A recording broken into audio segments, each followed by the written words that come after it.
परमेश्वर, हम तेरा धन्यवाद करते हैं, हम तेरे नाम का धन्यवाद करते हैं, क्योंकि तेरा नाम प्रकट हुआ है, तेरे आश्चर्य कर्मों का वर्णन हो रहा है। जब ठीक समय आएगा तब परमेश्वर ठीक ठीक न्याय करेगा। जब पृथ्वी अपने सब रहने वालों समेत डोल रही होगी, तब परमेश्वर उसके खंभों को स्थिर करेगा। आज की आराधना में आप सबका स्वागत है। आइए परमेश्वर की महिमा और स्तुति करते हुए, उसका धन्यवाद करते हुए ये गीत गाएं।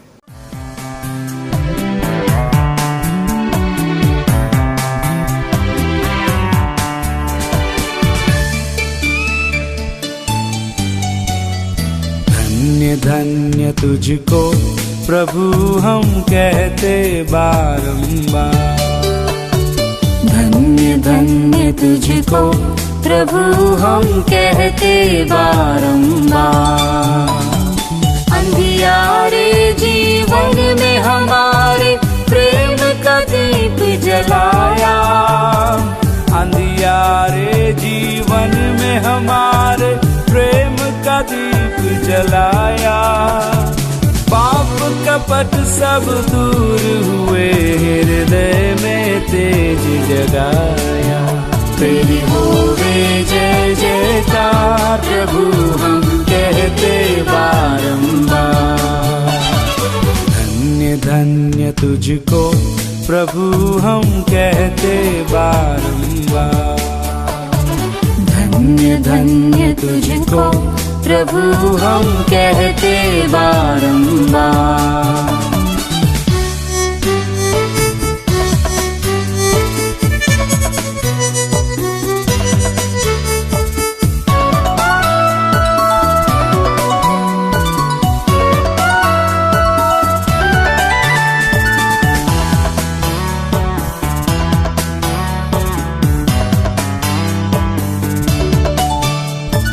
पर्वत तेरी शान बताते, सागर प्रेम तिहारा।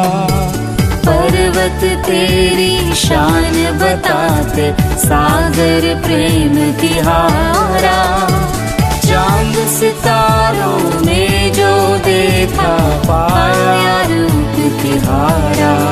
सब जीवन के आधार प्रभु हम कहते बारंबार। धन्य धन्य तुझको प्रभु हम कहते बारंबार, धन्य धन्य तुझको प्रभु हम कहते बारंबार।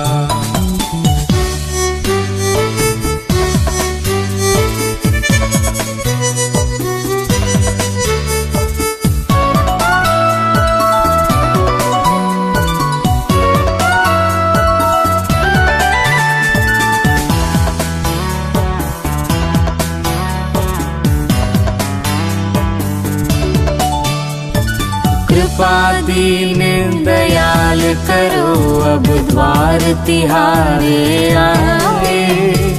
कृपा दीन दयाल करो, अब द्वार तिहारे आए।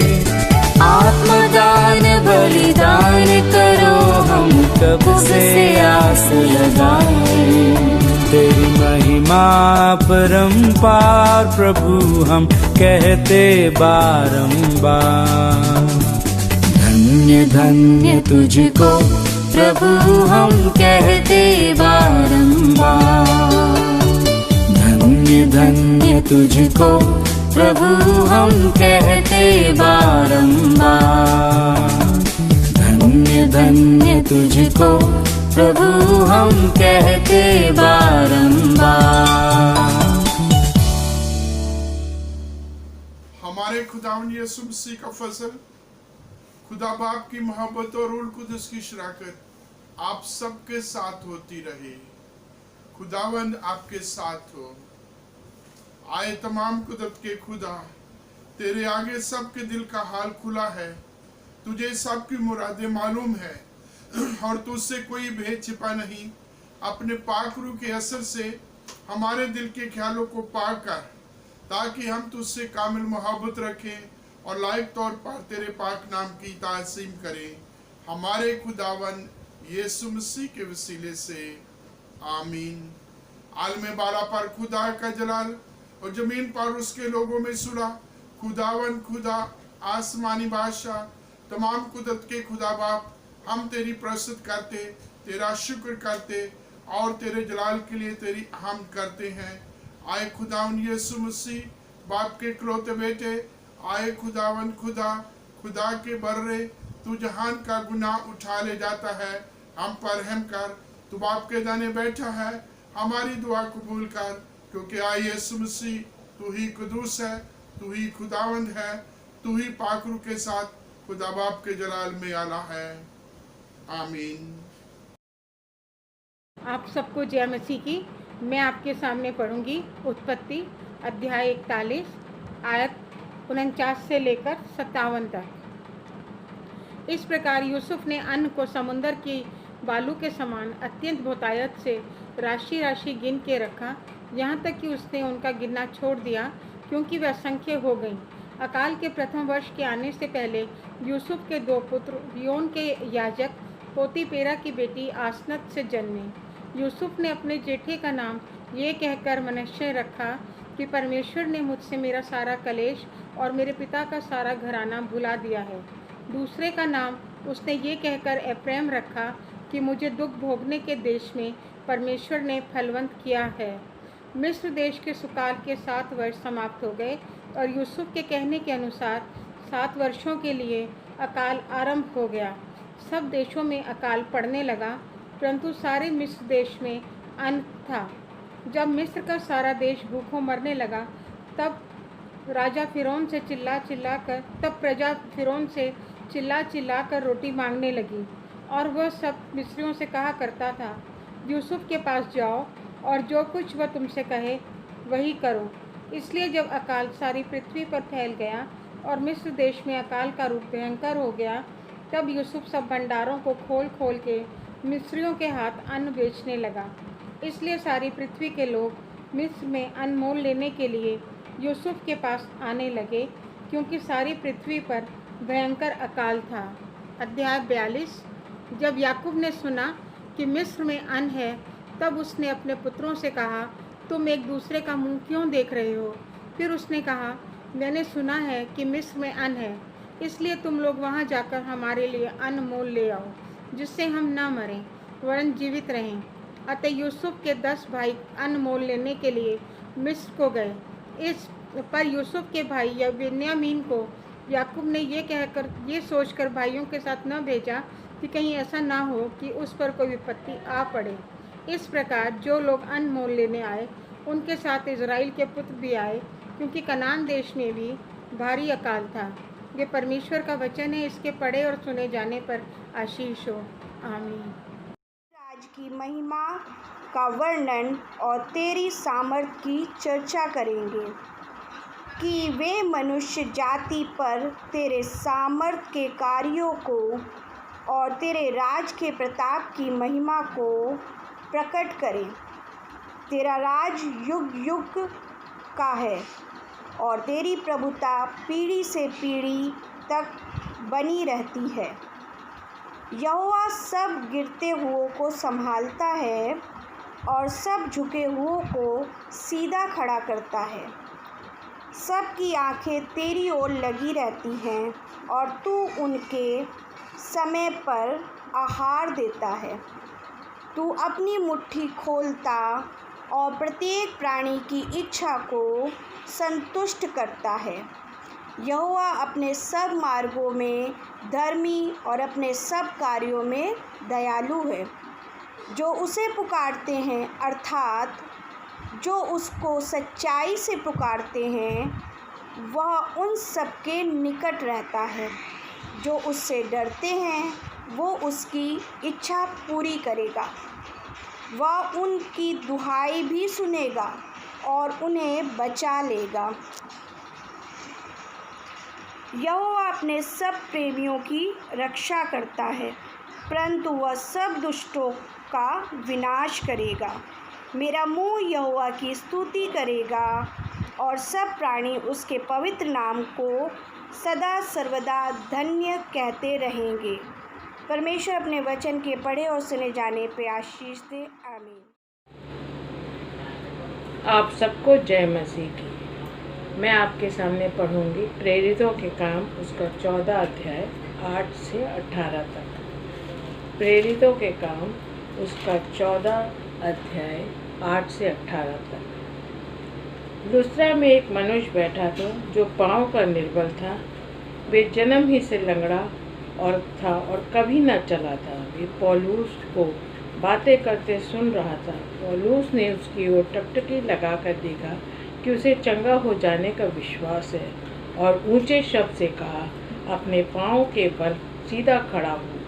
तब वे उछल कर चलने फिरने लगा। लोगों ने पौलुस का ये काम देखकर लुकाउनिया की भाषा में ऊंचे शब्द से कहा, देवता मनुष्यों के रूप में होकर हमारे पास उतर आए हैं।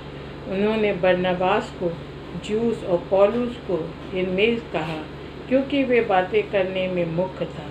ज्यूस के उस मंदिर का पुजारी जो उसके नगर के सामने था, बैल और फूलों के हार फाटकों पर लाकर लोगों के साथ बलिदान करना चाहता था। परंतु बरनबास और पौलुस प्रेरित ने जब ये सुना तो अपने कपड़े फाड़े और भीड़ में लपके और पुकार कर कहने लगे, हे लोगों, तुम क्या करती हो? हम भी तो तुम्हारे समान दुख सुख भोगी हैं, मनुष्य हैं, और तुम्हें सुसमाचार सुनाते हैं कि तुम इन व्यर्थ वस्तुओं से अलग होकर जीवते परमेश्वर की ओर फिरो, जिसने स्वर्ग और पृथ्वी और समुद्र और जो कुछ उसमें है बनाया। उसने बीते समयों में सब जातों को अपने मार्गों में चलने दिया, तो भी उसने अपने आप को बेगवाह न छोड़ा, किंतु वे भलाई करता रहा और आकाश से वर्षा और फलवंत ऋतु देकर तुम्हारे मन को भोजन और आनंद से भरता रहा। ये कहकर भी उन्होंने लोगों को बड़ी कठिनाई से रोका कि उनके लिए बलिदान न करें। ये परमेश्वर का वचन है। परमेश्वर अपने वचन के पढ़े जाने और सुने जाने पर आशीष दे।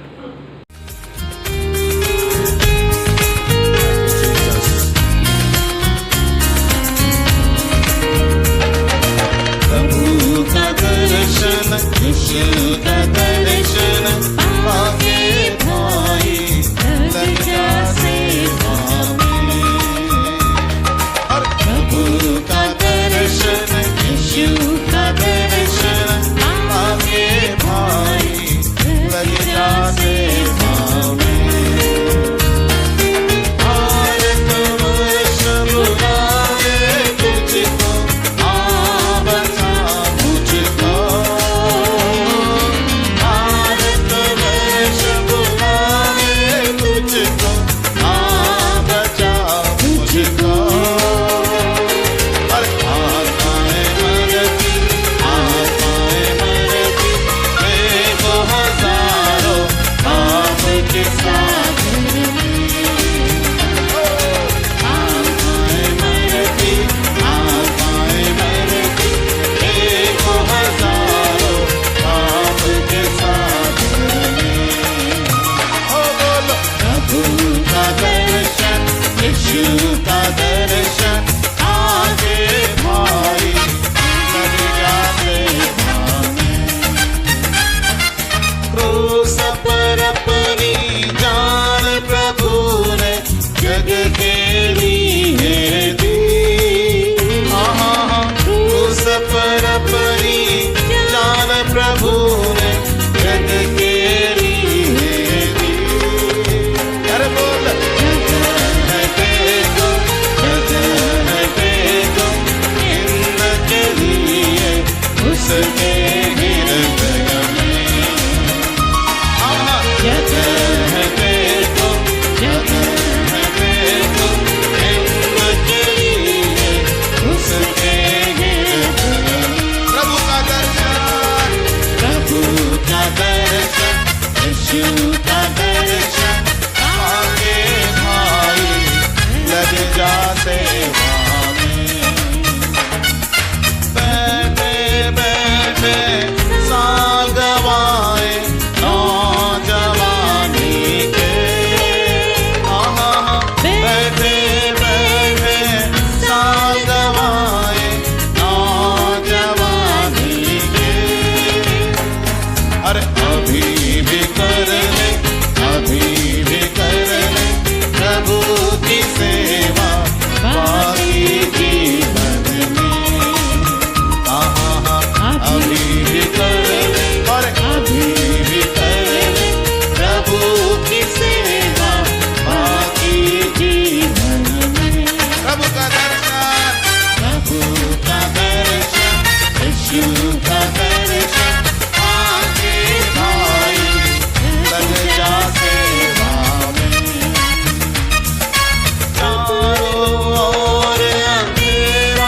खुदावंद आपके साथ हो। मुकद्दस मत्ती की इंजील 14वां बाब 13 आयत से लेकर 21 आयत तक। आए खुदावन तेरा ही जलाल हो। जब यीशु ने यह सुना तो वह नाव पर चढ़कर वहां से किसी सुनसान जगह को एकांत में चला गया। लोग ये सुनकर नगर नगर से पैदल ही उसके पीछे हो लिए। उसने निकलकर एक बड़ी भीड़ देखी और उन पर तरस खाया और उनके बीमारों को चंगा किया। जब सांझ हुई तो उसके चेलों ने उसके पास आकर उससे कहा, ये सुनसान जगह है और देर हो रही है, लोगों को विदा किया जाए कि वे बस्तियों में जाकर अपने लिए भोजन मोल लें। पर यीशु ने उनसे कहा, उनका जाना अवश्य नहीं है, तुम ही उन्हें खाने को दो। उन्होंने उससे कहा, यहाँ हमारे पास 5 रोटी और 2 मछलियों को छोड़ और कुछ नहीं। उसने उनसे कहा, उनको यहाँ मेरे पास ले आओ। तब उसने लोगों को घास पर बैठने को कहा और उन 5 रोटियों और 2 मछलियों को लिया और स्वर्ग की ओर देखकर धन्यवाद किया और रोटियां तोड़कर चेलों को दी। और चेलों ने लोगों को जब सब खाकर तृप्त हो गए तो चेलों ने बचे हुए टुकड़ों से भरी हुई 12 टोकरियां उठाई और खाने वाले स्त्रियों और बालकों को छोड़कर 5000 पुरुष के लगभग थे। ये मसीह की पवित्र अंजील है। आए खुदावन तेरी ही तारीफ हो। हम सब मिलकर के निकाया का अकीदा बोलेंगे। हमारी लिटर्जी की किताब हिस्सा नंबर 14 सफ़ा 7 और 8। हम एक खुदा कादर मुतलक बाप पर ईमान रखते हैं। वो आसमान और ज़मीन और सब देखी और अनदेखी चीज़ों का खालिक है। हम एक खुदावन यीशु मसीह पर ईमान रखते हैं, जो खुदा का इकलौता बेटा, वो अजल से बाप से मौलूद, खुदा से खुदा, नूर से नूर, हकीकी खुदा से हकीकी खुदा, मसनू नहीं बल्कि मौलूद है। उसका और बाप का एक ही जौहर है। उसके वसीले से कुल चीज़ें बनी। वो हम इंसानों के लिए और हमारी निजात के वास्ते आसमान पर से उतर आया और रूह कुदस की कुदरत से कुंवारी मरियम से मुजस्सम हुआ और इंसान बना। पैंतुस प्रातुस के अहद में हमारे लिए मसलूब हुआ। उसने दुख उठाया, मर गया और दफन हुआ। तीसरे दिन पाक नविस्तों के बामुंजी जी उठा, आसमान पर चढ़ गया और बाप के दाहिने बैठा है। वो जलाल के साथ जिंदों और मुर्दों की अदालत के लिए फिर आएगा और उसकी सल्तनत कभी खत्म ना होगी। हम रूह कुदस पर ईमान रखते हैं, वो जो खुदावन और जिंदगी देने वाला है। वो बाप और बेटे से सादिर है। उसकी बाप और बेटे के साथ परस्तिश व ताजीम होती है। वो नबियों की जुबानी बोला। हम एक पाक कैथोलिक और रसूली कलीसिया पर ईमान रखते हैं। हम एक बपतिस्मे का जो गुनाहों की माफ़ी के लिए है इकरार करते हैं और मुर्दों की क़यामत और आइंदा जहान की हयात का इंतजार करते हैं। आमीन। आप सबको जय मसीह की। परमेश्वर का धन्यवाद देते हैं आज के इस समय के लिए जो प्रभु ने हम सबको दिया है कि आज एक बार फिर YouTube के माध्यम से हम प्रभु की स्तुति, प्रभु की प्रशंसा कर सके। प्रभु का धन्यवाद देते हैं, प्रभु का शुक्र करते हैं। 22 मार्च से लेकर अब तक, आज के दिन तक इस महामारी में परमेश्वर ने हम सबको संभाला, हम सबकी रक्षा की, जबकि इस समय पूरे देश में 40 लाख से के आसपास कोविड पेशेंट हैं। उसमें से 30-35 लाख के आसपास ठीक हुए हैं। दिल्ली में भी काफी मरीज हैं और हम परमेश्वर का धन्यवाद देते हैं सारे प्रबंध के लिए, जो हमारी सरकारें, हमारा देश, हमारा दिल्ली प्रांत के मुख्यमंत्री की टीम, डॉक्टर्स और सब लोग मिलकर के कर रहे हैं, जिसमें हमारा रिकवरी रेट बहुत अच्छा है। और प्रभु की दया से हमारे प्रियजन जो कोविड से ग्रस्त थे, प्रभु ने उनको भी चंगा किया है। हम उन तमाम अजीजों के लिए दुआ करते रहें, प्रार्थना करते रहें, पूरे भारतवर्ष के लिए और इस महामारी से छुटकारा पाने के लिए आप प्रार्थना करते रहें। प्रभु का अनुग्रह, प्रभु की दया, कृपा हमारे भारतवर्ष पर, हमारे दिल्ली प्रांत पर बनी रहे। हमारे संत स्टीफन कलीसिया के ऊपर परमेश्वर का दया, परमेश्वर का अनुग्रह बना रहे और परमेश्वर पूरे के पूरे बास्टेट को, एक एक घर परिवार को, बच्चों, जवानों, बुजुर्गों को, बड़ों को, महिलाओं को इस महामारी से, इसके बुरे असर से और दूसरी बीमारियों से छुटकारा दे। खास करके अपनी प्रार्थना में मिस्टर इमैनुअल पीटर लाल के लिए, जो मिस्टर फिलिप लाल के भाई हैं, आप प्रार्थना करें। इनको स्ट्रोक हुआ है और आरएमएल हॉस्पिटल में एडमिट हैं। इनके साथ ही मिसेस उमा दयाल के लिए प्रार्थना करें। पहले इनको कोविड पॉजिटिव था, उससे फ्री होकर के इनके कंधे का ऑपरेशन हुआ है और प्रभु की दया से रिकवर कर रहे हैं। लगातार इनको अपनी प्रार्थना में याद रखें। हमारे बहुत सारे प्रियजन इन दिनों में बीमार हैं, आप उन सब के लिए प्रार्थना करें जो लगातार बीमारियों में हैं, क्रॉनिक डिसीज है, अलग अलग प्रकार की, सबके लिए दुआ करते रहें। अपनी दुआ में मिस्टर अलेक्जेंडर मीका, जेवियर याकूब, मिसेस मर्सी लाल के साथ साथ और बहुत सारे लोग हैं जिनको हार्ट प्रॉब्लम है, डायबिटिक है, जिनको स्किन डिजीज है, जो एस्थमेटिक हैं,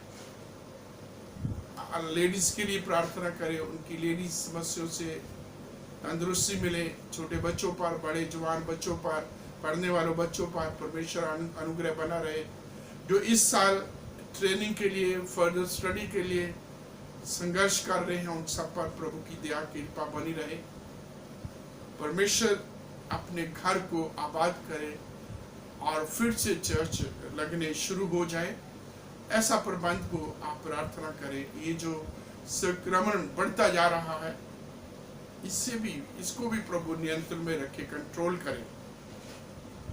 प्रार्थना करें देश के राष्ट्रपति, प्रधानमंत्री, दिल्ली के मुख्यमंत्री और लेफ्टिनेंट गवर्नर, सभी शासनिक अधिकारी, हमारा Delhi diocese church of north India, हमारे मॉडरेटर, दक्षिण भारत कलीसिया के moderator, metropolitan of Marthoma church और सभी पासवान साथी, अलग अलग कलीसिया, independent churches, Pentecostal churches, Catholic कलीसियाएं, सबके द्वारा परमेश्वर को महिमा मिले। जो विलेज स्पिरिचुअल एवेंजलिस्ट और मुनादी में जो काम में लगे हुए हैं, उन सब के ऊपर परमेश्वर की दया, परमेश्वर की कृपा बनी रहे। इन दिनों में यूट्यूब, जूम, फेसबुक और सोशल मीडिया के द्वारा जो प्रभु की सेवाएं हो रही हैं, वचन की सेवकाई हो रही है, इसके लिए तमाम सेवकों को, वचन के जो प्रवक्ता है उन सब के लिए आप दुआ करते रहें। अपनी कलीसिया के साथी पासबान रेवरेंड मिसेस पूनम माइकल के दुआ करें, जो कोविड पॉजिटिव हैं जल्दी रिकवर करें, उनके बच्चों उनके हस्बैंड के लिए कि वो इससे जो है ग्रस्त ना हो सके, वो स्वस्थ रहें। दोनों बच्चे पढ़े लिखे अपनी ज़िंदगी में तरक्की उन्नति करें, उनके परिवार की सारी जिम्मेवारियों ज़रूरतों पर प्रभु का अनुग्रह बना रहे। मेरे लिए भी प्रार्थना करते रहें, शुगर नियंत्रण में रहे, कमजोरी दूर करे और प्रभु अपनी सेवकाई के लिए वक्तायत से इस्तेमाल करें। चर्च की pastorate committee, women fellowship, Sunday school, youth fellowship और तमाम उन लोगों को जो तरह तरह के प्रबंध करते हैं, उन सब पर परमेश्वर की बरकत आशीष बनी रहे। आप दुआ करते रहे दिल्ली डायसिस के सभी कलीसियों के लिए, सभी पासबानों के लिए प्रभु ने स्वस्थ तंदुरुस्त रखे और उनके द्वारा प्रभु की महिमा, प्रभु की स्तुति प्रशंसा होने पाए। हमारे जितने भी प्रियजन देश विदेश में, भारतवर्ष में रहते हैं, उन सब पर परमेश्वर की बरकत आशीष बनी रहे। जिनकी तरह तरह की समस्या परेशानियां हैं, खास करके बेरोजगारी बहुत बढ़ रही है और इन पिछले 5 महीनों में काम बंद है, बिजनेस बंद है, बहुत सारे लोगों की नौकरियां छूट गई हैं। प्रभु इंतजाम करे खुले और लोगों की नौकरियां बहाल होने पाए। हमारे देश की गवर्नमेंट पर भी प्रभु की दया बनी रहे ताकि ठीक डिसीजन लें, देश की भलाई के लिए, तरक्की उन्नति के लिए। प्रभु उन लोगों को सद्बुद्धि दे, दया करें प्रभु। और जो हम सबका, पूरे कलीसिया का, डायसिस का, पूरे देश का आर्थिक रीति से जो नुकसान हुआ है, प्रभु अपने महिमा में स्वर्गीय धन से जो यीशु मसीह में है पूरा करे, जो फिलिपियों 4:19 में हम पढ़ते हैं। तमाम गरीबों, मोहताजों, जो डेली बेसिस हैं, रिक्शा और तरह तरह के और जिनकी रोजगार हैं, प्रभु उस पे बरकत आशीष दे। हमारे जवानों पर प्रभु का अनुग्रह बना रहे। अपनी प्रार्थना में पूरी कलीसिया के लिए, सबके लिए आप दुआ करते रहें। आप सबको जय मसीह की। मेरे बहन और भाई जो शिक्षक के प्यारे और आदरणीय पेशे से जुड़े हुए हैं, आप सबको मेरी तरफ से शिक्षक दिवस की शुभकामनाएं। शिक्षक दिवस हमारे पूर्व राष्ट्रपति श्री राधाकृष्णन सर्वपल्ली के जन्म दिवस के रूप में मनाया जाता है। मसीह परिवारों में, जैसा आपको सबको ज्ञान है, कि विवाह को एक पवित्र बंधन माना जाता है। पति पत्नी साथ रहते हैं और कुछ समय बाद फिर परिवार में बच्चों का इजाफा होता है। हम उनका बपतिस्मा करवाते हैं। चर्च में खड़े होकर कलीसिया के सामने हम इकरार करते हैं कि बच्चों को हम चर्च लाएंगे और उनको कलीसिया के बारे में, बाइबल के बारे में पूरा ज्ञान देंगे। और घर में माता पिता एक गुरु की तरह होते हैं। मैं 2 शब्द कहना चाहूँगी। मेरी माँ भी मेरा गुरु, मेरे पिता भी मेरे गुरु, मेरे विद्यालय के शिक्षक भी मेरे गुरु। वो हर शख्स जिससे मैंने कुछ भी सीखा है वो मेरा गुरु। और सबसे बड़े गुरु, महागुरु मेरे प्रभु यीशु मसीह, जिन्होंने बाइबल के द्वारा मुझे हर तरह से अपने जीवन में मानसिक, शारीरिक और आत्मिक ज्ञान से बढ़ना सिखाया है। मानसिक विज्ञान तो जो हम स्कूल में लेते हैं टीचर के द्वारा, शारीरिक विकास हमारे माता पिता करते हैं। घर में खाना पीना, हर तरह से हमारा ध्यान रखना। और आत्मिक ज्ञान हमें बाइबल देती है, चर्च देता है, चर्च के टीचर देते हैं। जब हम संडे स्कूल में बच्चों को लाते हैं तो वो संडे स्कूल वाली जो टीचर होती हैं वो सब तरह से अपने जो बच्चे होते हैं संडे स्कूल के, उनको हर तरह का ABC सिखाती हैं। और बाइबल में ज़िक्र है बच्चों की शिक्षा के बारे में मैं आपके सामने पढ़ूंगी व्यवस्थीकरण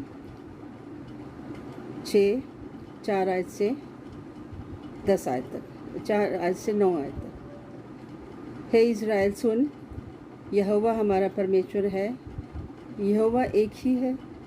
तू अपने परमेश्वर यहोवा से अपने सारे मन, सारे जीवन और सारी शक्ति के साथ प्रेम करना, और जो आज्ञाएं आज तुझको सुनाता हूँ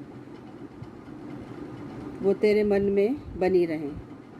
और तू अपने बाल बच्चों को समझा कर सिखाया करना, घर में बैठे, मार्ग पर चलते, लेटते, उठते, बैठते इनकी चर्चा करना, और इन्हें अपने हाथ पर चिन्हित करके बांधना, और ये तेरी आँखों के बीच होने टीके का काम करें, और इन्हें अपने घर की चौखट की बाजुओं और अपने फाटकों पर लिखना। आगे इब्रानियों की पुस्तक उसका 6 से 4 आयत से आगे। क्योंकि जिन्होंने एक बार ज्योति पाई है, जो स्वर्गीय वरदान का स्वाद चख चुके हैं और पवित्र आत्मा के मार्ग भागी हो गए हैं, और परमेश्वर के अति उत्तम वचन का और आने वाले युग के सामर्थ्यों का स्वाद चख चुके हैं, यदि वे भटक जाएं तो उन्हें मन फिराव के लिए फिर नया बनाना अनहोना है। कि परमेश्वर के पुत्र को अपने लिए क्रूस पर चढ़ाते हैं और प्रगट में फिर उस पर कलंक लगाते हैं।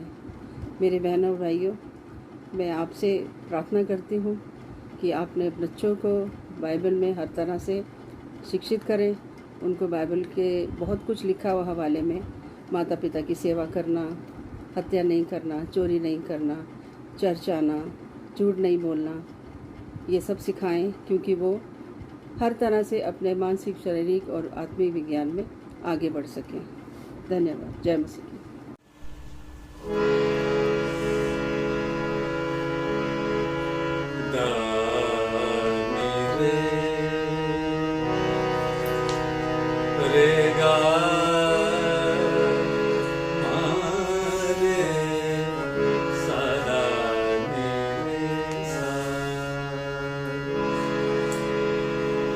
तेरे दिल में मुझको जगह मिली,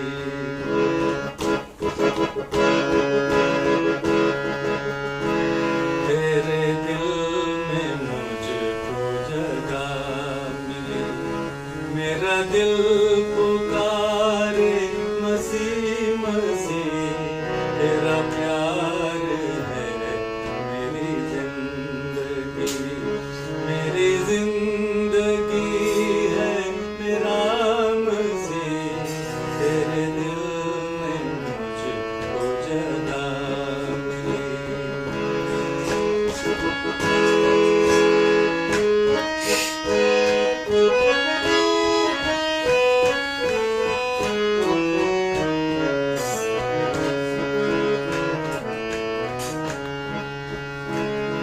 मैं अंधेरी राह में हो लिया, मैं गुनाह की वादी में खो गया।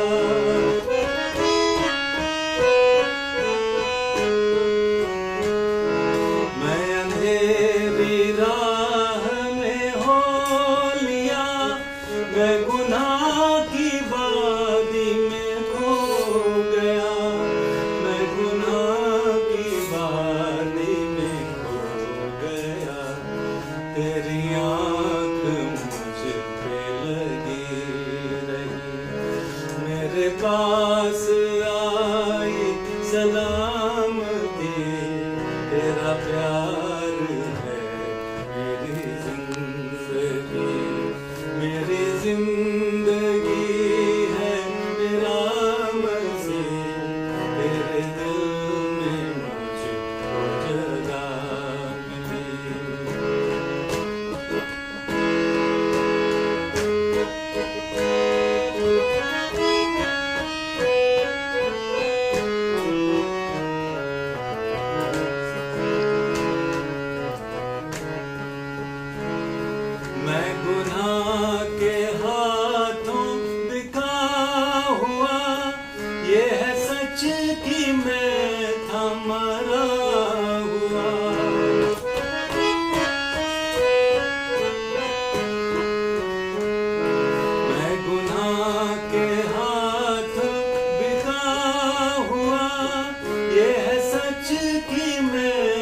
था मरा हुआ, ये है सच कि मैं था मरा हुआ। तूने मेरी मौत कबूल की, मुझे बख्श दी नई जिंदगी। तेरा प्यार है मेरी जिंदगी, मेरी जिंदगी है मेरा मसीह। तेरे दिल में मुझको जगह मिली।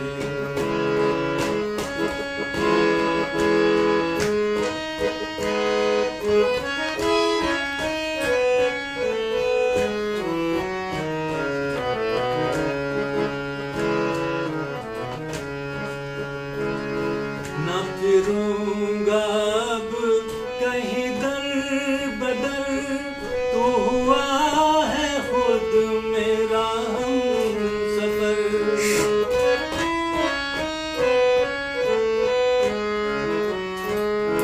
ना फिरूंगा अब कहीं दर बदर, तू हुआ है खुद मेरा हमसफर।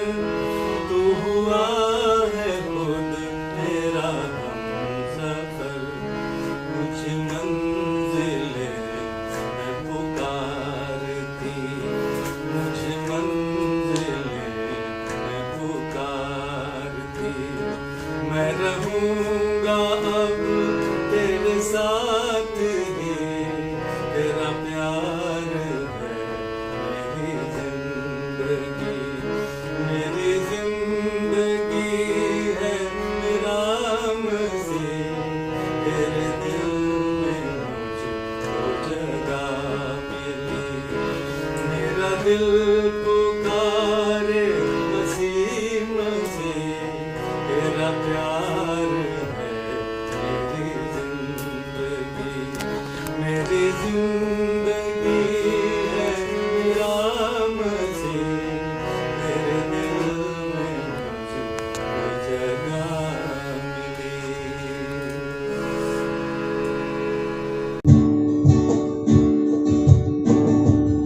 मेरे जीवन में तेरी यीशु ज़रूरत है।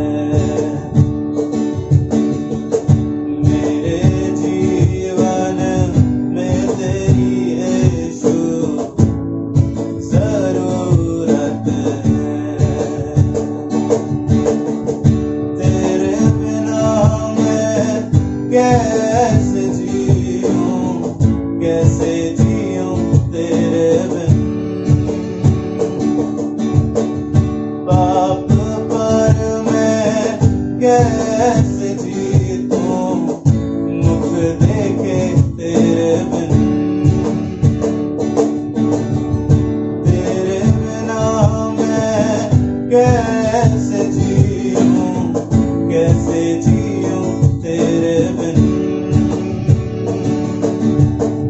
पाप पर मैं कैसे जीतूं, कैसे जीतूं तेरे बिन। वचन पे भी मन ना लागे, तू सिखाए ना तो।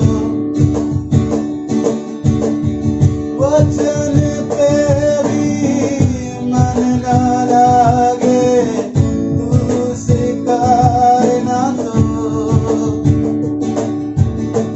व्यर्थ जीवन मुरझा जाए, व्यर्थ जीवन मुरझा जाए। तू रहे ना तू, ओ मेरे जीवन में प्रभु, मेरे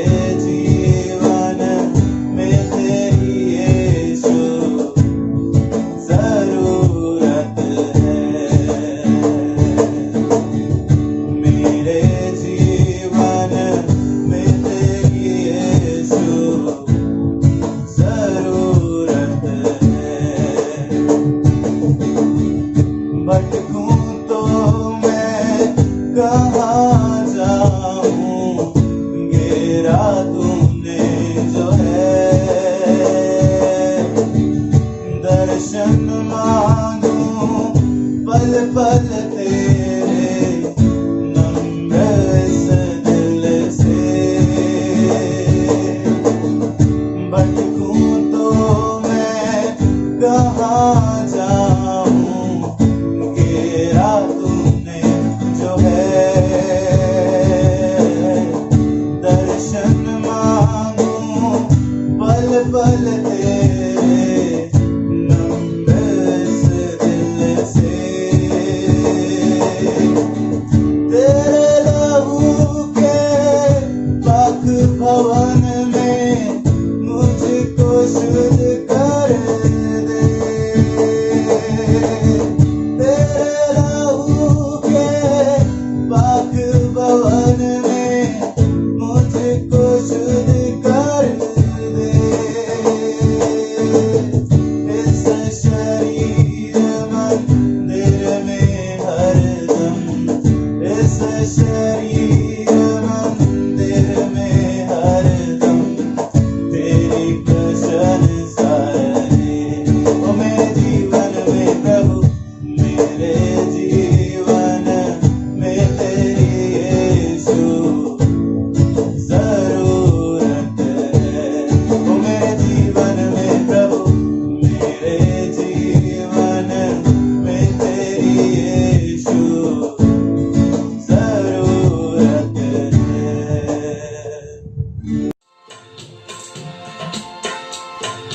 दिल ने लिया है मेरा यीशु ने जग में आके दिल ने लिया है मेरा यीशु ने जग में आके फिदिया दिया है मेरा अपना लहू बहा के दिल ने लिया है मेरा यीशु ने जग में आके इंजील जग में भेजी माफी गुनाह की दे दी इंजील जग में भेजी माफी गुनाह की दे दी बरकत तरह तरह की देता है वो बुला के बरकत तरह तरह की देता है वो बुला के दिल ने लिया है मेरा यीशु ने जग में आके खालिक है तो जहां का मालिक ज़मीं ज़मां का खालिक है तो जहां का मालिक ज़मीं ज़मां का मुंजी हुआ जहां का रंजो सितम उठा के मुंजी हुआ जहां का रंजो सितम उठा के दिल ने लिया है मेरा यीशु ने जग में आके लोगों जहां के आओ ईमान उस पे लाओ लोगों जहां के आओ ईमान उस पे लाओ बर्रे की हमद गाओ बाजे बजा बजा के बर्रे की हमद गाओ बाजे बजा बजा के दिल ने लिया है मेरा यीशु ने जग में आके राहे नजात चलिए बदियों में मत फिसलिए राहे नजात चलिए बदियों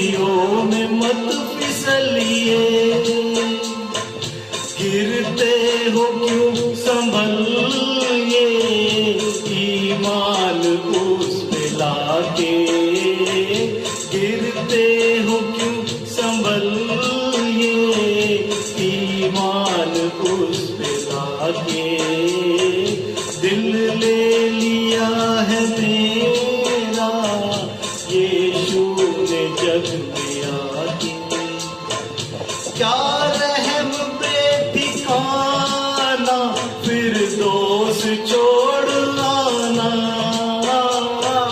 क्या रहम बेठिकाना फिर दोष छोड़ आना,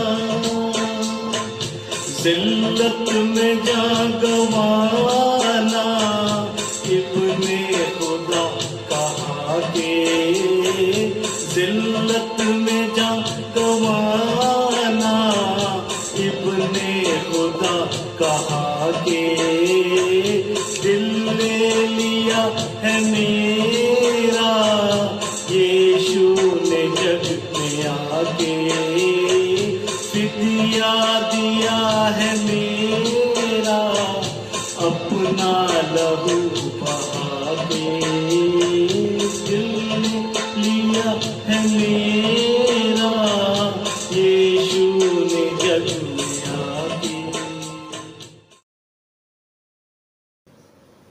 हम अपनी ज़िंदगी में बहुत कुछ सीखते हैं। हमारी ज़िंदगी के बहुत तरह के अनुभव हैं जो हम अलग अलग हालात में सीखते हैं। हमारे आसपास के लोग हमें उनकी ज़िंदगियों से बहुत कुछ सीखने को मिलता है। परमेश्वर का वचन कहता है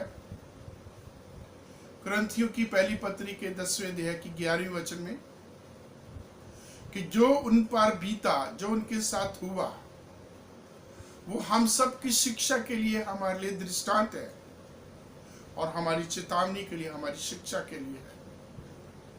बाइबल के बहुत सारे पात्र, बाइबल के बहुत सारे ऐसे लोग हैं, ऐसी शख्सियत हैं बाइबल के बीच में, पुराने नियम में हुई, जिनके जीवनों को देखते हैं, जिनके हम जीवन के अलग अलग पहलुओं को देखते हैं, जिनके जीवनों के उतार चढ़ाव को देखते हैं, जिनके जीवनों के दुखों को, उनके सताव को देखते हैं और वो हमें सिखाते हैं। बाइबल में बहुत सारे ऐसे लोग हैं, उत्पत्ति से आरंभ करें, अब्राहम और उसके आगे हम इसहाक, याकूब और यूसुफ और आगे जैसे जैसे बाइबल आगे बढ़ती जाती है, हम इन बहुत सारे लोगों को देखते हैं। ये सारे हमें सिखाते हैं, सदरक, मेशक, अबेदनगो, दानियल और नबी, भविष्यवक्ता, परमेश्वर के बहुत सारे जान हैं। कुछ लोगों के नेगेटिव स्वभाव से हम सीखते हैं, कुछ लोगों के पॉजिटिव स्वभाव से सीखते हैं, कुछ लोगों की आशीषों से हम सीखते हैं, कुछ लोगों की हम जो है दुख भरे दिनों से हम सीखते हैं। और इनमें एक बहुत ही महत्वपूर्ण व्यक्तित्व है और उस व्यक्ति का नाम है यूसुफ, जो हमें बहुत कुछ उसकी ज़िंदगी से सिखाते हैं। यूसुफ एक ऐसा व्यक्ति है जिसका ये हम आरंभ करते हैं उत्पत्ति के 37वें अध्याय से और आगे हम 39 अध्याय में 41 अध्याय में पढ़ते हैं कि उसका बाप उसे बहुत बहुत प्यार करता है, जिसकी वजह से उसका तिरस्कार होता है और उस तिरस्कार के फलस्वरूप उसे इस्माइलियों के हाथ बेच दिया जाता है। यूसुफ मिस्र में पहुंचाया जाता है और मिस्र में पहुंचा करके पोतीफर के घर में उसको बंधुआ मजदूर होकर के काम करना पड़ता है और परमेश्वर उसके कामों को आशीष देता है। उस घर की पूरी जिम्मेवारी जो है यूसुफ के हाथ में आ जाती है और यूसुफ के ऊपर वहाँ जो है कैरेक्टर असैसिनेशन का दोष लगाया जाता है, जिसके बाद उसको जेल में डाला जाता है। जेल में परमेश्वर उसको इस्तेमाल करता है, पिलाने वाले और पकाने वाले जो फिरौन के जो कर्मचारी हैं, उनके किसी दोष के कारण उनको जेल में डाला जाता है और उनको स्वप्न आते हैं और उनका जो सही प्रतिफल जो है यूसुफ उनको बताता है। और उसके बाद आगे 2 साल के बाद जो है राजा फिरौन को स्वप्न आता है और तब याद किया जाता है यूसुफ को। उससे पहले हम देखते हैं उसको तिरस्कार किया जाता है, उससे नफरत होती है और उसके बीच में प्रभु से आशीष देता है। दूसरी जगह हम देखते हैं उसके ऊपर दोष लगाया जाता है और उसको सताव में जाना पड़ता है। प्रभु उसके बीच में उसको आशीष देते हैं।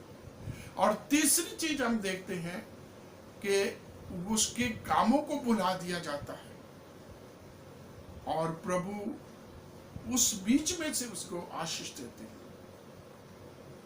उत्पत्ति के 37 अध्याय के दूसरे वचन में हम पढ़ते हैं,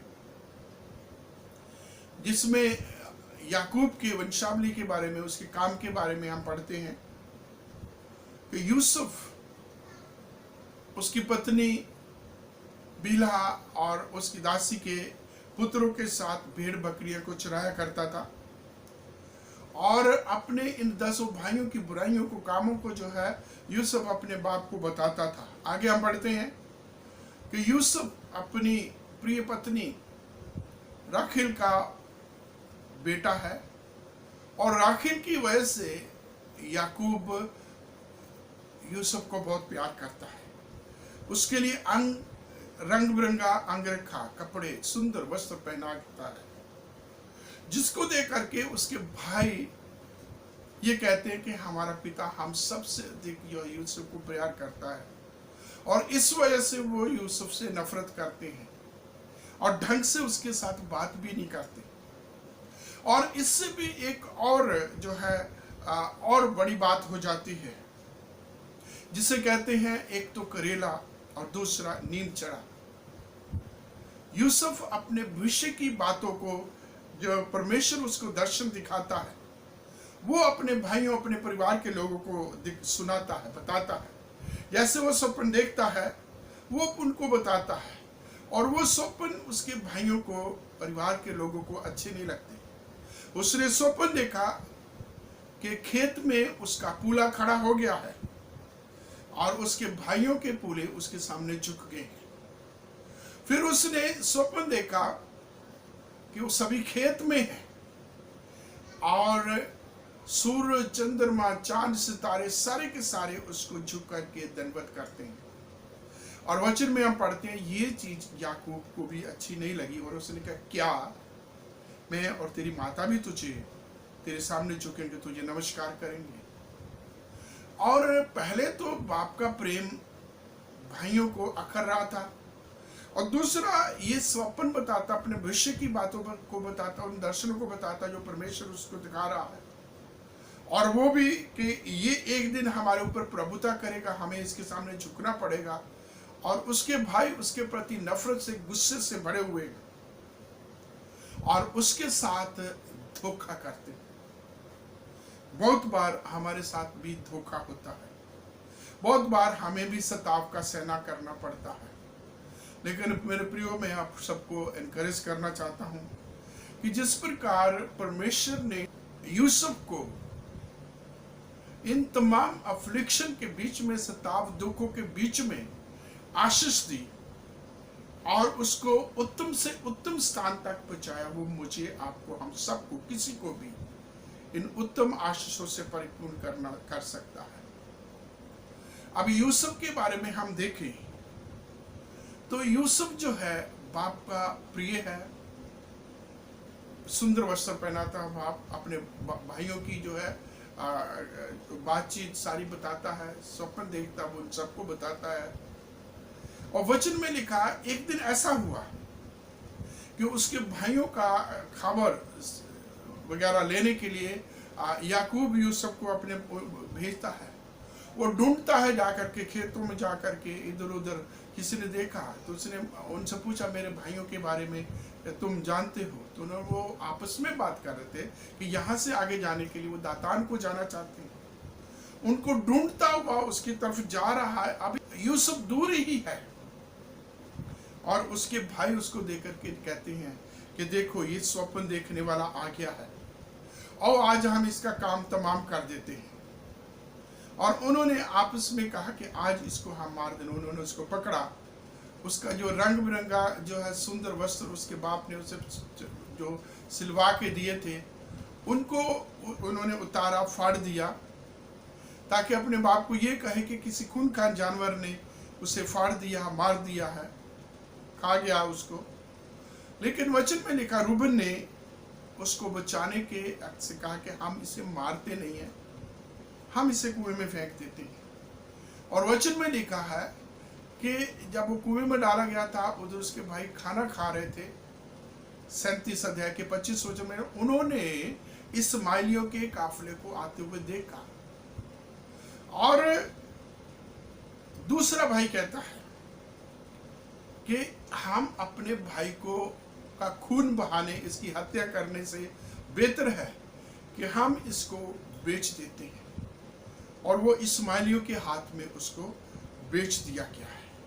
उसके भाई उसको दूसरों को पकड़वा देते हैं। ऐसे बहुत बार हमारे साथ भी ऐसा होता है कि हम जहां होते हैं, जिनके लिए काम करते हैं, जिनके साथ काम करते हैं, वो हमें पकड़वा देते हैं और हम दुखी होते हैं, सताव झेलते हैं, जैसे इस समय यूसुफ झेल रहा है। पहला शमूएल उसके 23 अध्याय में हम ऐसा ही एक दृष्टांत पढ़ते हैं कि सौल ने किला नामक जगह को बचाया, उन लोगों को बचाया। और उससे पहले जब वो किला नाम जगह पर जो है दूसरे लोग, दूसरी कौम, दूसरे राजा उसके ऊपर चढ़ाई करते हैं, परमेश्वर यहोवा से प्रार्थना करके दाऊद ने पूछा कि क्या मैं चढ़ाई करूं, क्या मैं इसे बचाने के लिए जाऊं। और परमेश्वर से उसने पूछा क्या तू मेरे को विजय देगा, और परमेश्वर कहा हाँ मैं तुझे विजय दूंगा। परंतु उसके लोग उस जगह पर जाने के लिए से डरते थे कि कहीं वो लोग जो है उनका विरोध ना करें। और जब दाऊद ने पूछा क्या ये लोग मुझे सौल के हाथ में जो है पकड़वा देंगे, और परमेश्वर ने कहा हाँ ऐसा ही होगा। और दाऊद आप देखिए कितना यहाँ दुखी हुआ होगा। जिन लोगों को उसने आजाद कराया, बचाया, छुटकारा करवाया है, वही लोग अब एक समय आएगा उसको जो है सौल के हाथ पकड़वाने वाले बन जाएंगे। यहाँ दाऊद ने अपने साथियों के साथ सलाह करके अलग अलग दिशाओं को निकल गए ताकि सौल के हाथ से वो बच जाए। मेरे प्रियो, परमेश्वर ने दाऊद से कहा कि सौल तेरे पर चढ़ाई करेगा परंतु मैं तुझे बचाऊंगा। ऐसे जो है परमेश्वर यूसुफ के साथ भी था। उसके भाइयों ने उसके साथ जो है ये विश्वासघात किया, नफरत के साथ उसको बेच दिया, लेकिन परमेश्वर उसके साथ था। अभी तक वो अपने बाप का फेवरेट सन था, अपने बाप का प्रिय दुलारा पुत्र था, लेकिन अब उनके इस काम से वो इस्माइलियों के हाथ बेच दिया। 39 अध्याय में पढ़ते हैं उत्पत्ति के कि वो मिस्र में पहुंचाया जाता है और पोतीफर के घर में उसे बेच दिया जाता है। और वहां उसने अपना विश्वास, अपना जीवन, अपना जो ध्यान जो है प्रभु की तरफ, परमेश्वर की तरफ से उसने नहीं हटाया। पहली बात उसके लिए ये बहुत ही पेनफुल होगा, बहुत ही पीड़ादायक, बहुत ही उसके लिए मुश्किल समय, कठिन समय था कि जब एक बाप का लाडला, इमेजिन करें जो एक लाडला है, जो दुलारा है, जो फेवरेट सन है, उसे बेच दिया गया है और वो बंधुआ मजदूरों के जो पुराने देश में जाकर के गुलाम बन गया, परदेसी हो गया है। अब उसे जो है लाड प्यार की जगह अब उसे जो है सख्त मेहनत करनी पड़ेगी, उसे किसी का अधीन रहना पड़ेगा, अब उसे डांट सुननी पड़ेगी, अब उसको जो है पहले की तरह आराम सुख नहीं बल्कि उसके लिए दुख ही दुख, परेशानियां हैं यहाँ। और ये कितना उसके लिए कठिन समय होगा। और इस कठिन समय में वो अपना जो है ध्यान प्रभु की ओर लगाए हुए हैं। प्रभु के ऊपर उसने अपने विश्वास को टूटने दिया और जो प्रभु उसे दर्शन दिखाए थे उसको भी वो अपने हृदय दिल में रखे हुए कि प्रभु उन दर्शनों को जो परमेश्वर ने उससे बातचीत की या दर्शन दिखाया उनको वो पूरा करेगा। उसने अपने जीवन को प्रभु के वचन के अनुसार, प्रभु के वचनों के, प्रभु के हुक्म के अनुसार, प्रभु की मर्जी के अनुसार बनाए रखा, अपने आप को बिल्कुल जो है शुद्ध पवित्र रखा। परमेश्वर का वचन कहता परमेश्वर उसके साथ था, परमेश्वर यूसुफ के साथ था और यूसुफ की वजह से परमेश्वर ने पोतीफर के घर में आशीष दी। और जब पोतीफर ने देखा, इसके टैलेंट्स को देखा, इसके गुणों को देखा और इसके स्वभाव को देखा, इसके तमाम स्किल्स को देखा है और उसके घर का उसने पूरा का पूरा जो है इंचार्ज बना दिया है। 39वें अध्याय में जब हम आते हैं तो वचन में हम पढ़ते हैं कि पोतीफर की जो वाइफ है वो उसके ऊपर मोहित हो जाती है, उसके साथ वो जो है शारीरिक संबंध बनाना चाहती है, और इसको उसने बिल्कुल भी स्वीकार नहीं किया, अस्वीकार कर दिया, और वो बातें मौका निकाल करके उसके साथ बातें करती थी, बातों सारी बात ये अपनी डिमांड उसके सामने रखती थी। और वचन में हम पढ़ते हैं कि यूसुफ ने उससे कहा, 39 अध्याय के 7 वचन से हम पढ़ते हैं, यूसुफ सुंदर और रूपवान था। इन बातों के पश्चात ऐसा हुआ कि उसके स्वामी की पत्नी ने यूसुफ की ओर आंखें लगाई और कहा, मेरे साथ सो। पर उसने अस्वीकार करते हुए अपने स्वामी की पत्नी से कहा, सुन, जो कुछ इस घर में है मेरे हाथ में है, उसे मेरा स्वामी कुछ नहीं जानता, और उसने अपने सब कुछ मेरे हाथ में सौंप दिया है। इस घर में मुझसे बड़ा कोई नहीं, और उसने तुझे छोड़ जो उसकी पत्नी है मुझसे कुछ नहीं रख छोड़ा। इसलिए भला मैं ऐसी बड़ी दुष्टता करके परमेश्वर का अपराधी क्यों बनूं? और इस प्रकार से हम जो है हम देखते हैं उसके समर्पण को, परमेश्वर के प्रति उसके कमिटमेंट को, कि किस प्रकार उसने बोला कि मेरे स्वामी ने सब कुछ मेरे हाथ में कर दिया है, और मैं ये तमाम दुष्ट काम करके, गलत काम करके परमेश्वर के विरोध में मैं अपराधी नहीं बनना चाहता, परमेश्वर के विरोध में ये नहीं करना चाहता।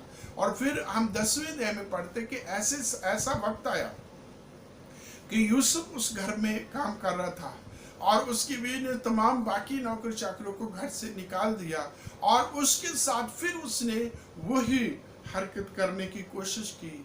और यहाँ यूसुफ फिर अस्वीकार करते हुए वो उस घर से, उस कमरे से बाहर निकला, परंतु उसका जो है कपड़ा उसके हाथ में रह जाता है, और इसका वो उससे बदला लेने के लिए सोच रही है। अभी पहली चीज हम देखते हैं कि उसके भाई उससे नफरत करते हैं, विश्वासघात किया, बेच डाला, और अब वो यहाँ ईमानदारी, वफादारी, पवित्रता, शुद्धता से वो काम कर रहा है, और यहाँ उसका स्टेटस फिर चेंज होता है। पहले ही वाज अ फेवरेट सन, इस घर में आकर के वो एक फेवरेट स्लेव बन गया है, favourite son to favourite slave. उसके हाथ में घर का सब कुछ कर दिया गया है, और इसके एवज में परमेश्वर ने पोतीफर को बहुत आशीष दिया, उस घर को बहुत आशीष दिया, जिसको पोतीफर भी जानता है। पोतीफर ने सब कुछ देखा है, और उसको अपने घर का सब कुछ केवल अपनी पत्नी का अधिकार छोड़ करके, और उसमें हम देखते हैं उसकी पत्नी उल्टा उसके ऊपर जो है अपनी नजरें लगाए हुए है, उसके साथ जो है गलत तरीके से सोच रही है। और जब उसने देखा कि किसी भी तरीके से यूसुफ मेरे हाथ में नहीं लग रहा, और यूसुफ उसके हाथ से निकल गया है, तो बजाय ये कि यूसुफ अपने स्वामी को कंप्लेंट करता, ये इसने अपने घर के नौकर चाकरों के सामने शोर शराबा मचाया, अपने पति के आने के इंतजार में उसको ये सब कुछ बता के, देख जो तूने एक जो है गुलाम ये यहाँ लाया था, उसने मेरे साथ ये गलत हरकत की है, मेरे आज उसे इज्जत लूटने की कोशिश की है। और वचन में हम पढ़ते पोतीफर का गुस्सा बहुत बढ़ जाता है, और वो उसको जेल खाने में डाल देता है। एक सरकारी जेल है जिसमें वो डाल दिया जाता है, और अब वो जेल में है, और उसका स्टेटस फिर चेंज हो रहा है। पहले वो फेवरेट सन था, फेवरेट सन से वो एक फेवरेट स्लेव बना, और यहाँ परमेश्वर उसे फेवरेट स्लेव से अब एक फेवरेट प्रिजनर बना रहा है। वचन में पढ़ते हैं कि ऐसी स्थिति में आकर के यूसुफ ने किसी प्रकार का ग्रज नहीं किया, ग्रम्बल नहीं किया, किसी प्रकार की कोई नुक्ताचीनी नहीं की, किसी प्रकार का उसने जो है परमेश्वर के ऊपर कोई दोष नहीं लगाया।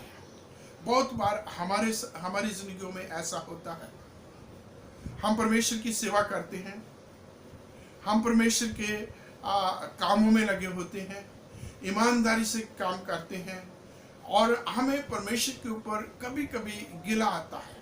मेरे दोस्त हैं, वो ये कहते हैं कि परमेश्वर ने सब कुछ दिया है, एक स्पेसिफिक चीज को लेकर के परमेश्वर ने ये सुख मुझे नहीं दिया। और ऐसे हमारी जिंदगी में भी हम बहुत बार देखते हैं, हम इस चीज को महसूस करते हैं कि परमेश्वर ने हमें बहुत कुछ दिया लेकिन ये चीजें नहीं दी। कई बार हम जो है शारीरिक चीजों की बात करते हैं, अपने शरीर में सुंदरता की बात करते हैं, कई बार हम अपने ज्ञान की बात करते हैं, बहुत सारी चीजों में हम जो है कमियां महसूस करते हैं, और हम परमेश्वर से प्रश्न करते हैं, परमेश्वर से लड़ाई करते हैं, परमेश्वर से गिले शिकवे करते हैं। परंतु यहाँ हम यूसुफ को देखते हैं जिसने परमेश्वर के ऊपर विश्वास किया, परमेश्वर के प्रति वो वफादार रहा, परमेश्वर के साथ चलता रहा, और किसी प्रकार की कोई गलत भावना, गलत सोच, गलत विचार, उस गलत काम उसकी जिंदगी में नहीं आया। फिर भी वो सताव में है, पीड़ाओं में है, एक के बाद एक जो है उसकी जिंदगी में गिरावट आ रही है, बुरे दिन आ रहे हैं, और इन बुरे दिनों में जो है वो परमेश्वर को नहीं छोड़ रहा। बहुत बार ऐसा होता है जब ये सताव आते हैं, जब ये परीक्षाएं आती हैं और हम परमेश्वर को छोड़ देते हैं। बहुत बार हमारे लोग जो है परमेश्वर को छोड़ देते हैं। बहुत बार लोगों की सलाह आती है परमेश्वर को छोड़ दो।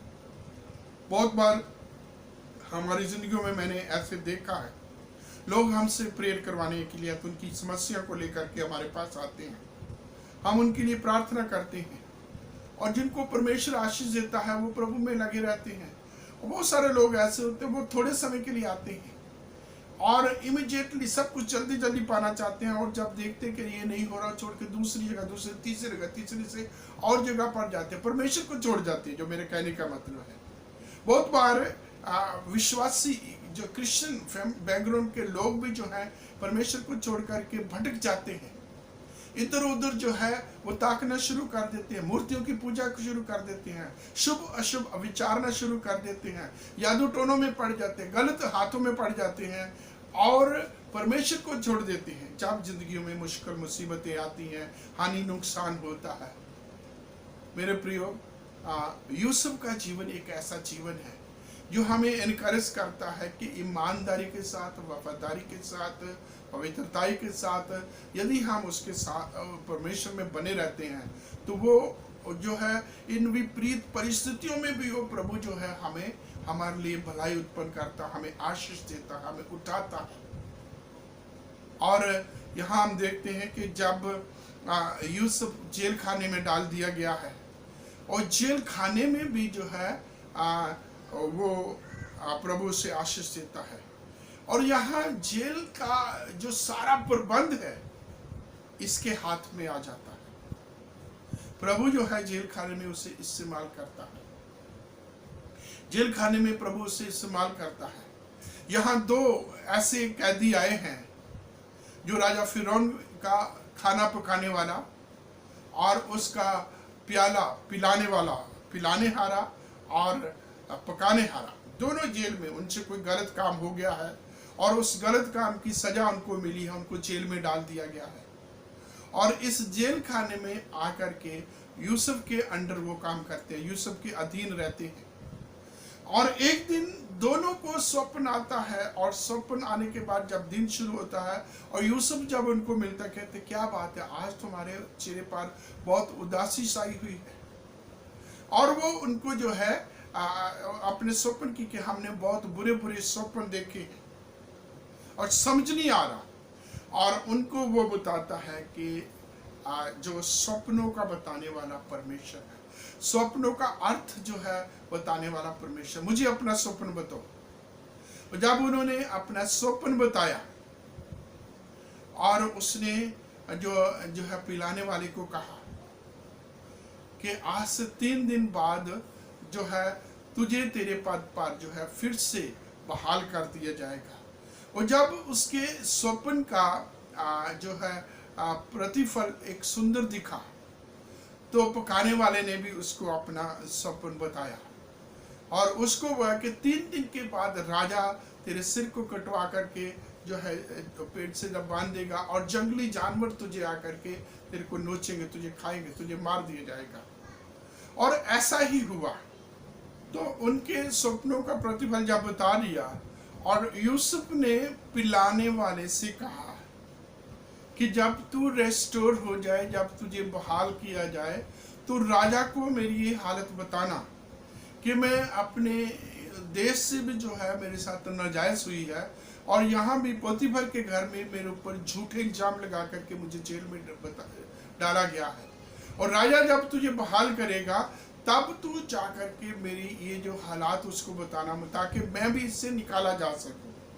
और अब जो है यूसुफ उम्मीद कर रहा होगा, एक दिन निकल गया, एक हफ्ता निकल गया, वो सोच रहा कि जो है राजा के सामने ये पिलाने वाला जब उसको कप पिलाएगा और उससे जो है वो बात करेगा कि एक जेल में इब्रानी लड़का है।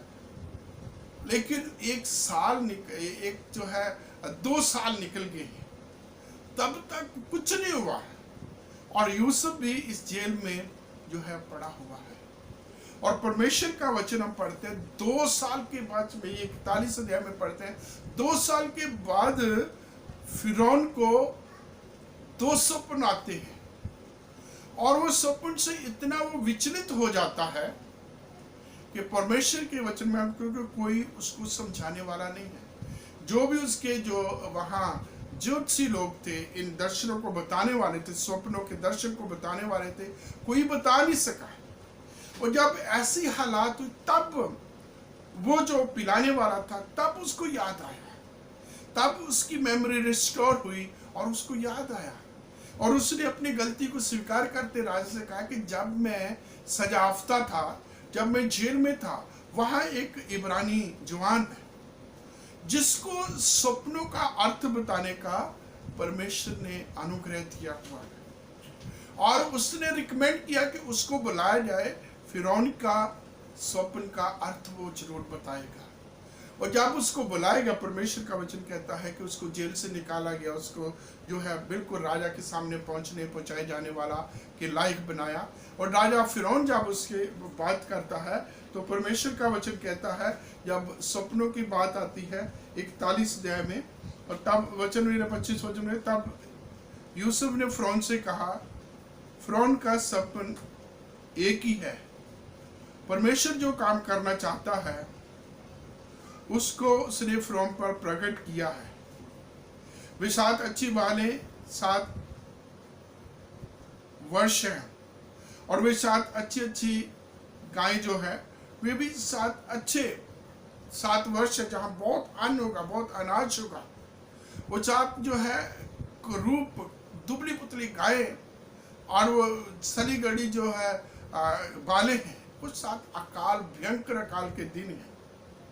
और जब उसके स्वप्न का अर्थ जो है बताया जाता है और फिर आगे परमेश्वर के वचन में हम पढ़ते हैं कि यूसुफ ने राजा से कहा, इसलिए किसी समझदार व्यक्ति को ठहराया जाए कि आने वाले जब अनाज बहुत होगा कि कोई ऐसा व्यक्ति जो भंडार बना के अनाज को इकट्ठा करे, और ताकि आने वाले 7 भयंकर अकाल के सालों में इस अनाज से देश को, पब्लिक को बचाया जा सके।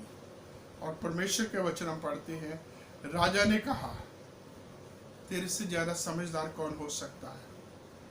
और अब वो देश का प्रधानमंत्री बनाया गया है।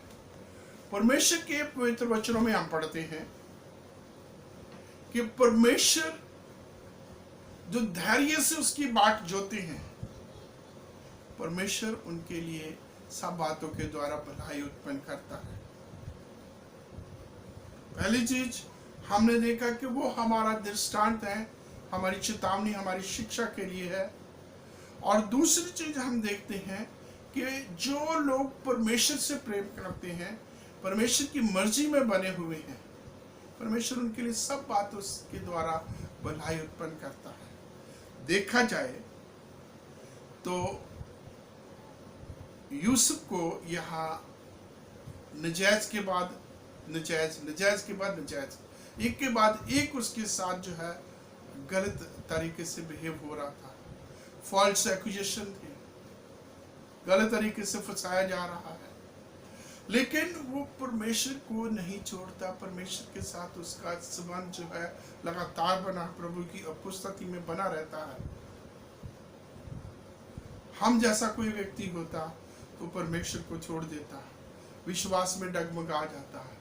जैसे परमेश्वर के पवित्र वचन में धन्य है वो जो परीक्षा में स्थिर रहता है। यूसुफ जो है, जो भी उसकी जिंदगी में परीक्षा आई, कैरेक्टर की, दुख में, जो भी उसके साथ परीक्षा है, उसमें वो खरा निकला और परमेश्वर का अनुग्रह उसके ऊपर था और परमेश्वर के दानों वरदानों से परिपूर्ण था और परमेश्वर ने उसको उस देश में प्रधानमंत्री बना दिया। Favourite son to favourite slave, favourite slave to favourite prisoner और फेवरेट प्रिजनर टू, आपको आगे बढ़ना था, फेवरेट सिटीजन ऑफ इजिप्ट। अभी वो एक ऐसा ऑफिसर बन गया, प्रधानमंत्री बन गया है। वो इस देश मिस्र का द्वितीय नागरिक है। एक नंबर में फिरौन है और फिरौन के बाद वो है। उससे बड़ा कोई सिविलियन ऑफिसर नहीं है यहाँ। और वो सबका प्रबंध बड़ी अच्छी तरीके से करने लगा है। न सिर्फ देश को बल्कि पड़ोसी देशों को भी वो बचा रहा है, अपने परिवार को भी बचाने वाला बन गया है। और इस चीज की वो खुद गवाही दे, जैसे पौलुस ने कहा है रोमियो 8 में, कौन हमें परमेश्वर के प्रेम से अलग कर सकता है? क्या दुख, मुसीबत, तलवार, क्या भूखापन, क्या निगाही, क्या तरह तरह की मुसीबतें, दुख, संकट, वो हम देखते हैं यूसुफ की जिंदगी में पूरा। कौन परमेश्वर के प्रेम से अलग कर सकता है? कौन परमेश्वर से अलग कर सकता है? और इस प्रकार से हम देखते हैं कि ये वचन यूसुफ की जिंदगी में पूरा होता है। कौन हमें परमेश्वर के प्रेम से अलग कर सकता है? और इतना ही नहीं, जो हम 28वें वचन में पढ़ते हैं वो भी उसकी जिंदगी में पूरा होता है कि जो लोग परमेश्वर से प्रेम करते, परमेश्वर उनके लिए सब बातों के द्वारा भलाई उत्पन्न करता है। और यहाँ हम जो है वो खुद यूसुफ इस चीज की जो है गवाही देता है। उत्पत्ति के 50वें अध्याय के 20 वचन में हम पढ़ते हैं, यूसुफ कहता है, जिन जिन बातों में तुमने मेरे साथ बुराई की है उन्हीं बातों में परमेश्वर ने मेरे साथ भलाई की है। और मेरे प्रियो, यहाँ हम देखते हैं उसके साथ विश्वासघात होता है, उसे बेच डाला जाता है, उसके साथ नफरत की जाती है, उसे इग्नोर किया जाता है। और फिर हम देखते हैं उसके ऊपर झूठे आरोप लगाए जाते हैं, उसे जेल में डाला जाता है, उसको भुला दिया जाता है, उसके काम को भुला दिया जाता है। और इन तमाम चीजों के बीच में परमेश्वर का जो उसके लिए प्रबंध था वो एक अलग था, वो उत्तम था। जब हम परमेश्वर के पवित्र वचन में पढ़ते, श्रापित है वो जो मनुष्य के ऊपर भरोसा रखता है। यहाँ हम कहीं कहीं यूसुफ में ये चीज भी देखते हैं कि उसने मनुष्य के ऊपर भरोसा रखा। उसने पिलाने वाले से कहा, जब तू राजा के सामने जाए तो मुझे मेरी सुधि लेना, मेरे बारे में बात करना। और वो भूल गया, उसको याद ही नहीं रहा। और फिर हम परमेश्वर का वचन कहते, धन्य है वो जिसका भरोसा परमेश्वर के ऊपर है। परमेश्वर का पवित्र वचन कहते हैं यशायाह 40 में कि जो यहोवा की बाट जोते हैं वो उकाबों की नाई उड़ेंगे, जुबान दौड़ेंगे, चलेंगे, थकित होंगे, परंतु ना वो कभी थकेंगे ना श्रमित होंगे। वो उकाबों की तरह चलेंगे, उनके हौसले बुलंद रहेंगे। और धन्य है वो जो परमेश्वर के ऊपर भरोसा रखता है।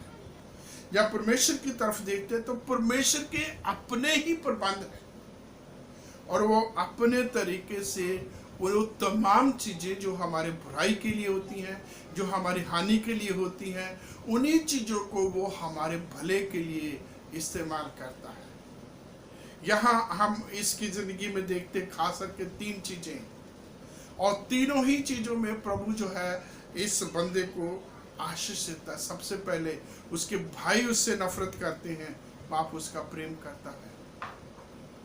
उसको जो है पुतीफर के घर में उसको भेजा जाता है।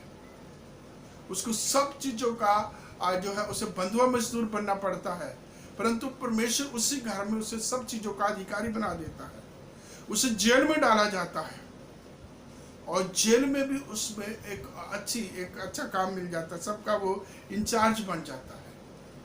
और जब आगे राजा को सौंपन आता है, वो देश का प्रधानमंत्री बन जाता है। मेरे प्रियो, जिस प्रकार यूसुफ का जिंदगी है, ऐसे प्रभु मुझे आपको, हम में से प्रत्येक को अपनी आशीषों से परिपूर्ण कर सकता है। वो तमाम बातें जो कमजोरियां हैं, वो बातें जो हानि की हैं, वो बातें जो हमारे विरोध में हैं, वो बातें जिनसे हमारा नुकसान हो सकता है, वो बातें जिनसे हमारा नाश हो सकता है, उन्हीं बातों को परमेश्वर हमारी भलाई के लिए, हमारी तरक्की, हमारी उन्नति के लिए, हमें उन्हीं बातों को प्रभु एक जो है ताकत के तौर पर जो है इस्तेमाल कर सकता, ताकि वो दूसरों के लिए आदर्श बन सके, नमूना बन सके, दूसरों के लिए चेतावनी और दूसरों के लिए दृष्टांत बन सके, दूसरों की शिक्षा का कान बनने पाए। प्रभु हम सबको आशीष दे, आमीन।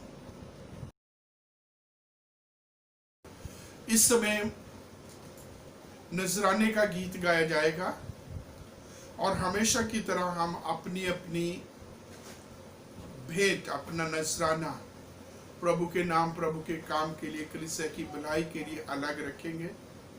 और जब प्रभु हमें मौका देगा, हम चर्च में आए और इस नजराने को हम प्रभु के घर में जमा करा सकें।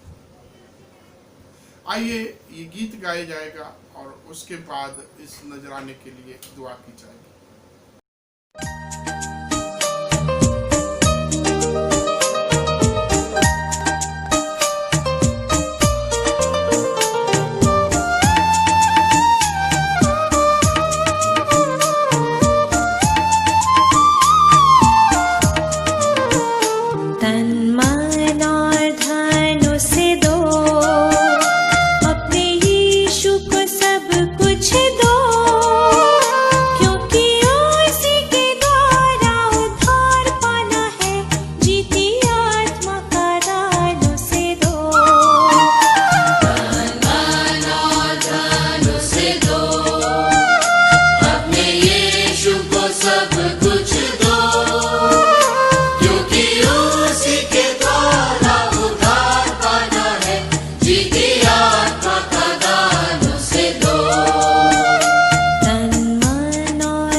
हमारे महान सर्वशक्तिमान, हमारे दयावान परमेश्वर, हम आपका धन्यवाद, आपका शुक्र, आपकी तारीफ करते हैं। आपके नाम की स्तुति, आपकी प्रशंसा करते, आपको धन्य कहते हैं, क्योंकि पिता परमेश्वर आपने हम सबको बीते समय में अब तक, आज के दिन तक संभाला है, हमारी मदद की है। हमारे बीच में हमारे बहुत सारे प्रियजन कोविड से संक्रमित थे, प्रभु आपने उनको रिकवर किया। और भी कई तरीके की बीमारियां आई, आपने उनसे चंगाई दी। लगातार क्रोनिक डिजीज से जो हम सब प्रभु जूझ रहे हैं, आपने प्रभु हमें संभाल के रखा और हर शारीरिक हानि नुकसान से बचाया। आपका धन्यवाद देते हैं हमारे कलीसिया के गमसदा परिवारों पर। आपकी बरकत, आपकी आशीष बनी रही, अपनी शांति से परिपूर्ण किया। आगे भी पूरी कलीसिया को आप संभालें। पढ़ने वाले बच्चों पर, बेरोजगार बच्चों पर, आर्थिक कमजोरी जिनमें आई उन सब पर आपकी बरकत, आपकी आशीष हो।